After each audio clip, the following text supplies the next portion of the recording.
The H1B lottery season is in full swing, and by now the registration process for the lottery is already over. But have you missed the train? What if you could not register yourself? What are your odds of getting selected? Over 3 lakh applications every year, but only 65,000 H1Bs are granted and 20,000 for those who have higher education. What are your chances of getting selected? What if you are not selected in the lottery? Are you not going to have a H1B again? The answer to all these questions is in this video. In this video, we are going to discuss about H1B visa without the lottery system. So stay tuned.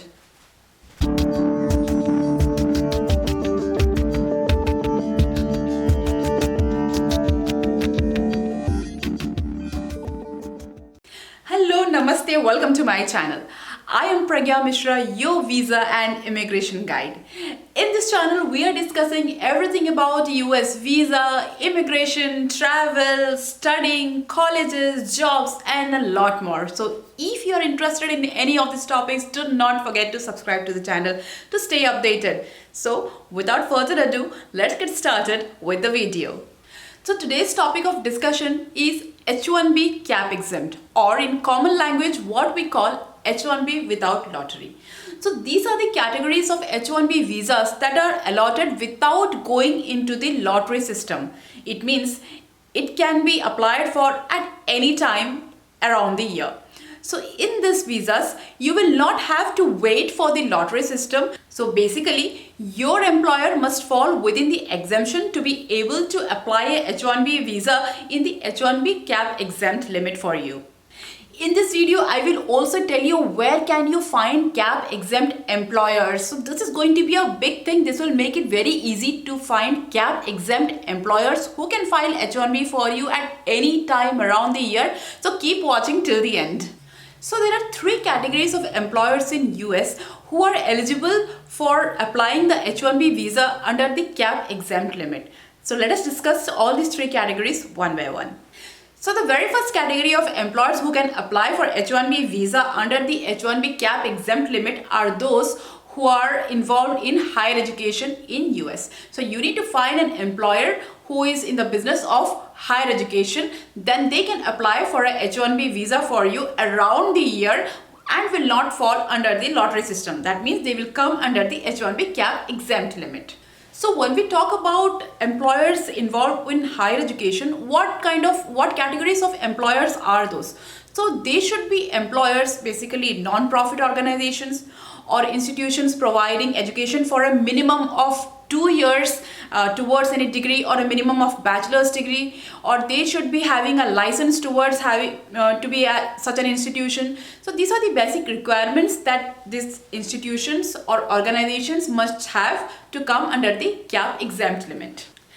Now the second category of employers who can apply for H1B under the CAP exempt limit are employers who are a non-profit organization associated with higher education. In the first category, we saw organizations associated for higher education. So in the second category, these are the non-profit organizations who are solely associated with higher educations. Now the third category of employers. These are the non-profit research organizations or the government research organizations. So if you want to work for any of these organizations, they can file for a H1B visa for you in the CAP exempt limit. That is, you don't have to go into the lottery system. So when I was talking about the lottery system in the previous videos, we all know that it comes in the time of March. By the end of March, the result for the lottery is being announced. If you are selected, you file your petition for H1B visa and then you get a visa, and then by 1st of October, you are ready for your employment in H1B visa in US. But what if you missed all these timeline? What if you were not selected in the lottery? So as we discussed now, these 3 categories of employers, employers can file for H1B visas around the year. That is, they do not come under the CAP exempt limit. They do not have to go under this lottery system. They can, if you are eligible for these positions or whatever job requirements they are having, if you qualify for the interview, and then they can file for your H1B visa anytime around the year and you will not have to go into the lottery system again.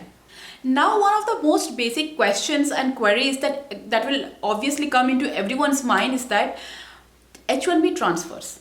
H1B transfers and portability means once you are holding a H1B visa under a certain employer, you are also allowed to switch your job and to change your employer under the H1B visa.